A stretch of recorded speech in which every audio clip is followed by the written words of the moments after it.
a fixed fight, an eye poke stoppage that Where's Waldo turns into a knockout for himself. Islam Makhachev versus Jack Della Maddalena coming up in 12 days. There's a lot of shit to talk about. But first, the 5 most confident picks for UFC Fight Night. Gabriel Bonfim taking on Randy Brown. Yes, last week we won our bets. We did so over in Premium Channel. We did so over in Free Channel where I give out Steve Garcia. We can touch that as well. Let's focus. You guys ready? I'm going to start from the bottom today. Usually start from the top, but I'm feeling a little different. So let's start with Daniel Marcos over Miles Johns. Daniel Marcos, a better kickboxer, better cardio. I do think he's a lock here against a powerful puncher in Miles Johns.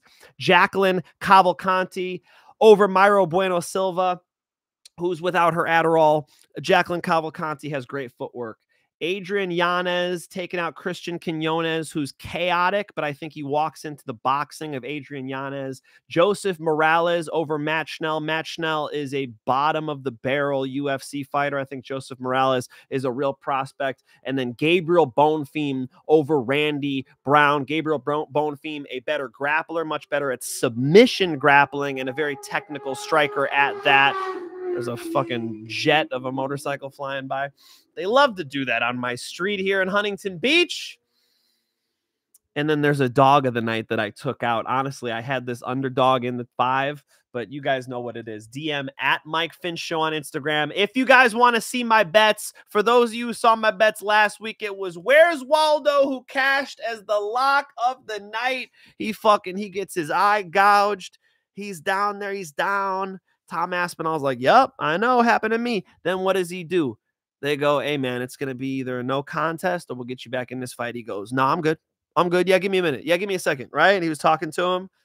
He gets back in there. He gets touched with that jab. Boom, puts the 2 on Delia, and Delia's out. Comes on there with a couple hammer fists. And as soon as Where's Waldo wins, what does he do? He goes back to grabbing his eye. Clearly, it was affecting him. Like very, very clearly, that was a huge part of the fight. He goes in there and still gets it done. That's what you got when you got hand speed like Where's Waldo. None of y'all better be disrespecting Where's Waldo again. How the fuck was he minus 125 against a dude with 1 fight in the UFC? Are you guys serious? Are you guys serious? The most active heavyweight. His losses against Sergey Pavlovich, it was a decision.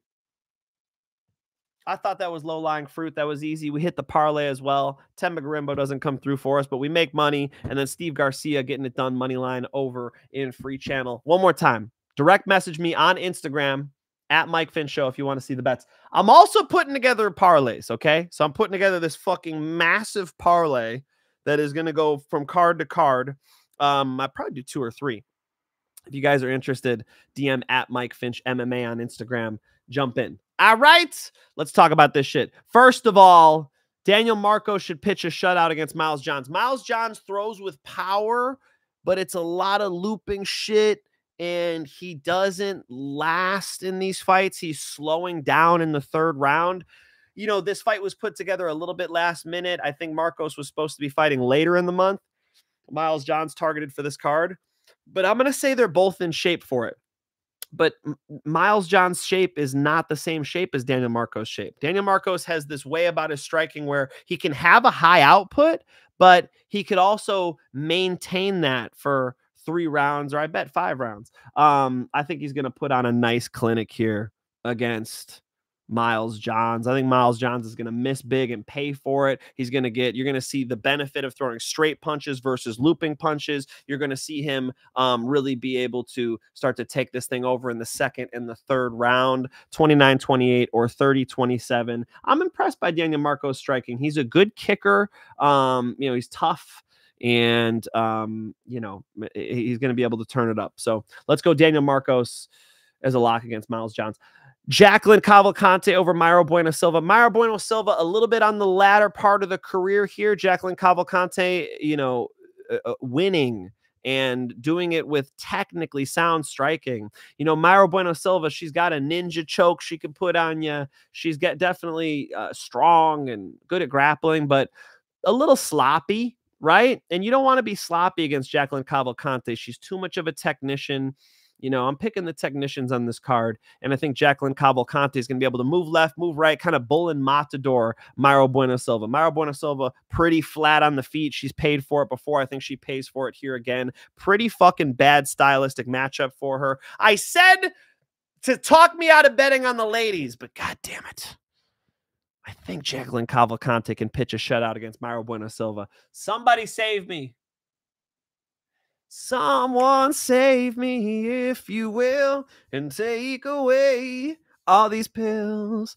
And please just save me, if you can, from the best of me and my wasteland. Isn't that Shinedown, right? Does nobody listen to rock anymore? They're like, Shinedown, Mike? You mean Sabrina Carpenter? No. Adrian Yáñez over Cristian Quiñonez. Okay? Adrian Yanez can box. I know there's some Adrian Yanez haters out there because he's taking some L's. Okay? But Adrian Yanez can box. And Quiñonez, Cristian comes forward storming in. Sloppy. Dare I say stupid.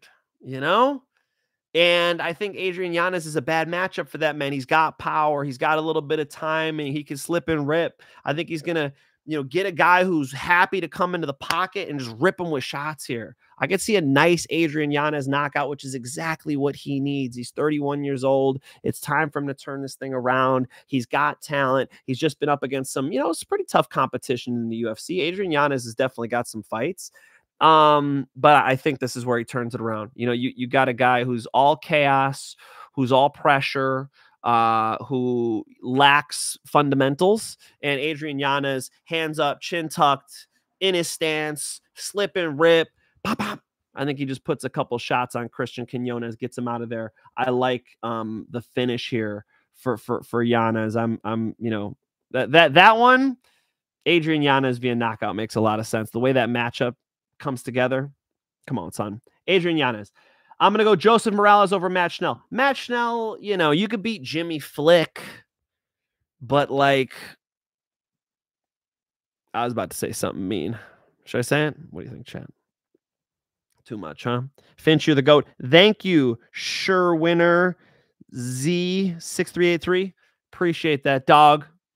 Appreciate the love. Let's go, guys. Matt Schnell's not very good. He's been able to stay in the UFC because he's got somewhat of an exciting style, and he's been a highlight reel for a lot of these guys. But I feel like against the Joseph Morales, who's going to be able to out wrestle him, it's going to be a problem. Joseph Morales, just fought 10-0. What is his name? Adiri. And is looking good. I think he's just gonna be able to pick Matt Schnell up and fucking put him down and climb on his back and TKO or strangle him. I do think he gets a finish here. I don't think we see the judges in this one either. Give me Joseph Morales out wrestling a Matt Schnell. Last but not least, Gabriel Bonfim strangling Randy Brown. Randy Brown he has power. You run a risk with Randy Brown, okay? You run a risk. If you're going to go through the landmine field, you can't step on a mine. You got to watch where you step. When you're in there with Randy Brown, he's going to send a cross. He's going to rip a kick. He's going to try to catch you, right? This is where Bonfim's grappling comes in. I think he's going to be able to, first off, slow Randy Brown down a little bit. Bonfim doesn't get, deep in exchanges, especially Gabriel Bonfim. Doesn't get, planting his feet, doing stupid shit, right? He's very technically sound. He's got a lot of tools. He could slow a fight down a little bit. And then he has the grappling. His wrestling's okay. His jiu-jitsu's very okay. His jiu-jitsu's nice. And I think that's where he's going to be able to take out a Randy Brown. I could see him taking his back and strangling a Randy Brown. And I can also see him kickboxing with him, slowing him down, getting this thing into the later rounds. That makes a lot of sense. There are some people out there. Is it you? Is it you who see the Wonder Boy fight and go, that was like an even fight? You said an even fight with 70-year-old Wonder Boy who came out there with the fucking walker. It's a stylistic difference. Wonder Boy is playing chess, right? Wonder Boy has this karate, championship level dynamic game where he stands sideways and he's bouncing and it's very unpredictable with what he's going to throw. Randy Brown much more heavily relies on his athletic ability, on his speed, on his power. And I actually think Gabriel Bonfim's the right guy for the job there. Gabriel Bonfim, also young, also athletic, also in his prime, but has the technically sound game. So I think he sees Wonder Boy. He has a lot of respect for Wonder Boy. And I think he sees Randy Brown and sees more opportunities for him to capitalize, sees himself having a highlight reel, right? And don't forget, Wonder Boy's been having people try to out wrestle him his entire mixed martial arts career. So his wrestling is pretty, it's got some wrinkles to it. Homie is a bit underrated with the takedown defense. Everybody tries to take him down. He's well aware. He's got good game, especially on that fence. So let's go Gabriel Bonfim. All right. One more time for people in the back. I'm going Bonfim over Randy Brown. I'm picking a lot of these via finish. Joseph Morales over Matt Schnell, Adrian Yanez over Cristian Quiñonez, Jacqueline Cavalcanti over Mayra Bueno Silva, and Daniel Marcos over Miles Johns. Those are my 5 most confident picks for UFC Fight Night. And it's a good one, man. There are some dogs that are interesting on this one for sure. Looking forward to dropping Dog of the Week on Premium Channel. If you want to see my bets, direct message me at mikefinchshow on Instagram. It'll be either me or my guy T who runs it, and he gets people activated, and then I drop custom video for them, at least one, if not 2 or 3 sometimes, if I got something to say, every single week. All right? Come over, hang out with your boy. What's up, everybody? What up, what up? Let's go, let's go. Thank you, Junie. Thank you. Who was floating? I was floating? I'm floating right now? Pennington and Emmers are good dogs. I am out. Bro, there's a few good dogs on this card. There are a few dogs on this card, and those 2 are interesting. Yeah. I want to be able to drop my full card picks. Maybe I'll just do it tomorrow for you guys. Cool? All right. I'll probably do it tomorrow. Cavalcanti will save. Bro, I think Cavalcanti is a lock here. It's like ladies, it's hard to bet on the ladies because they win and lose at random times. They go to close decisions constantly. How many times is Pennington, formerly known as Torres, gone to split decisions? I looked at the split decision line. It was 4-1. It's really crazy. Split decision. So 1 out of 4 times they fight, it's a split decision. Yeah, that's what you're dealing with. So there's a lot of ladies fights you probably shouldn't bet on. Cavalcante, though, it's calling my name. Help me. Someone save me. I don't trust any fight anymore. UFC being investigated for fixed fights. Whoa.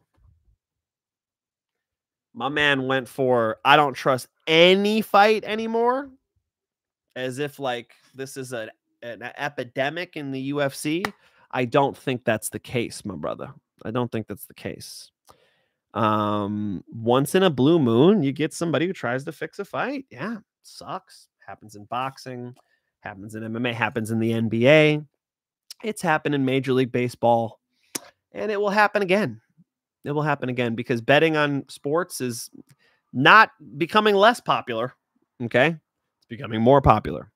Now, they need guardrails in place. They need, big penalties and whatnot. And it looks like so far, they have done a pretty good job, right? The Athletic Commission is holding Dulgarian's purse. The UFC cut Isaac Dulgarian. I'm sure the FBI will be looking at this like, this is a big deal and people should get in real trouble. Because you don't want this. You don't want fixed fights. That's not good. With that being said, I do think it's closer to an isolated incident than it is some type of epidemic in the sport. Am I going to not bet on, JDM versus Islam Makhachev because I'm worried it's fixed? No, I'm not worried it's fixed. I believe they're going to have a real fight. And I'm quite confident in that. Okay. What are the odds on that? What are the odds on the fight being real? I'm going to go most fights are real, like 99 point some percent. With that being said, I just had a discussion with my boy AJ about this. Yeah, there's been a couple that we look at. Maybe 99% is right. Maybe 1 out of 100 is fishy. But not 1 out of 10, you know? Come on. These are real fights that the UFC is having. With the Isaac Dulgarian thing, you know, it looked real all the way up until that last strangle where he wasn't fighting the hand. Like the primary arm was completely sunk under. And Isaac Dulgarian's like, I could grab the hand, but I guess not. That was weird. The line movement is obviously a massive piece of information. Strange stuff going on there.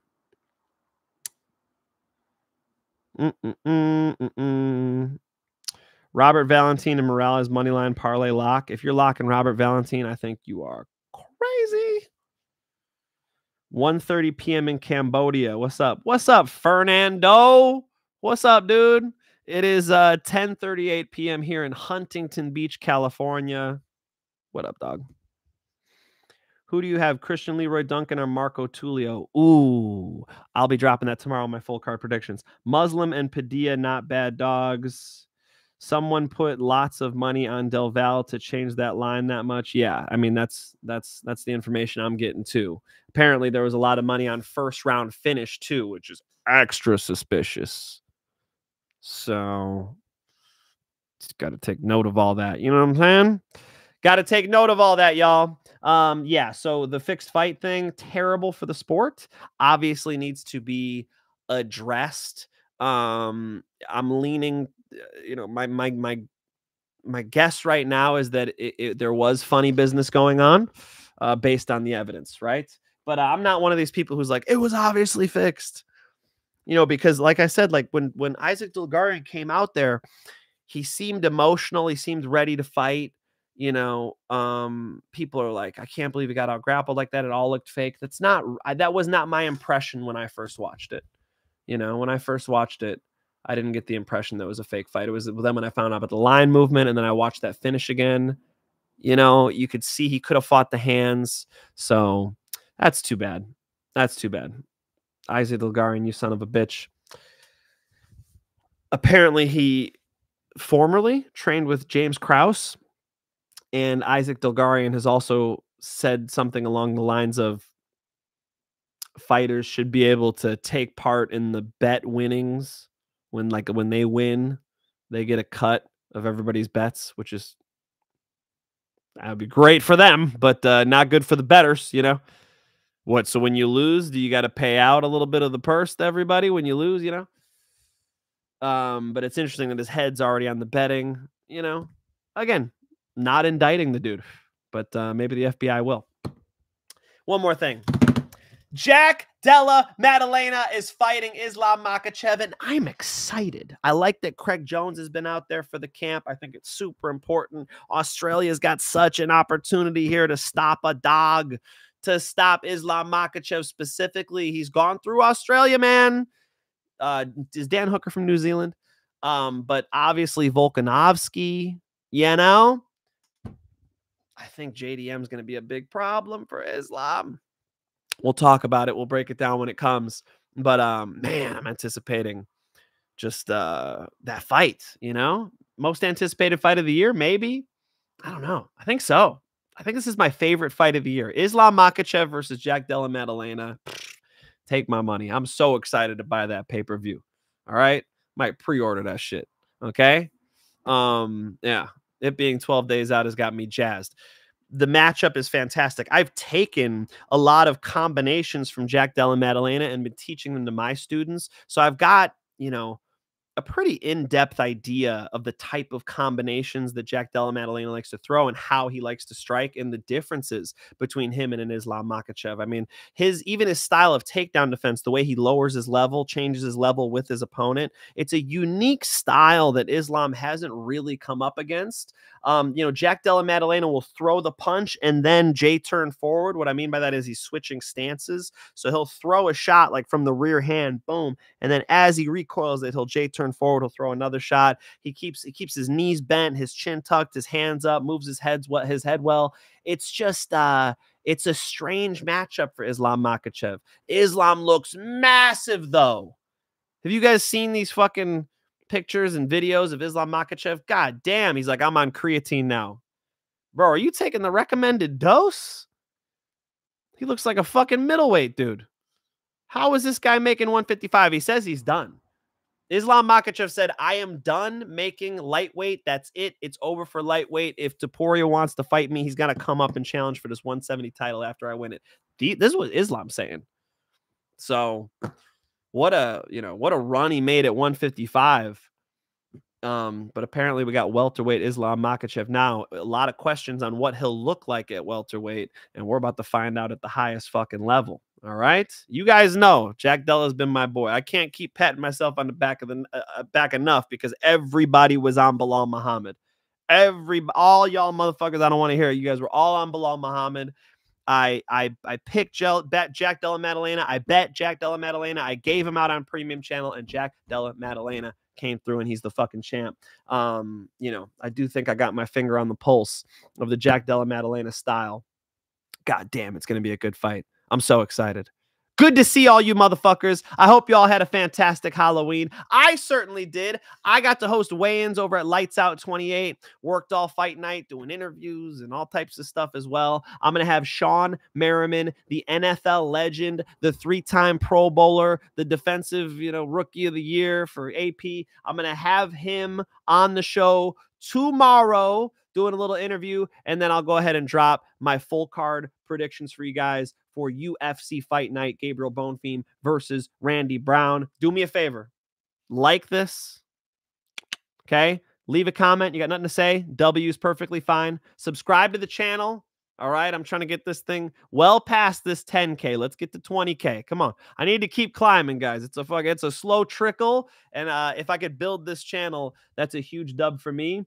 And then, of course, if you guys want to see who I'm betting on, direct message at mikefinchshow on Instagram. We'll get you in there. Folks, you know what it is. Until next time, it's peace and love.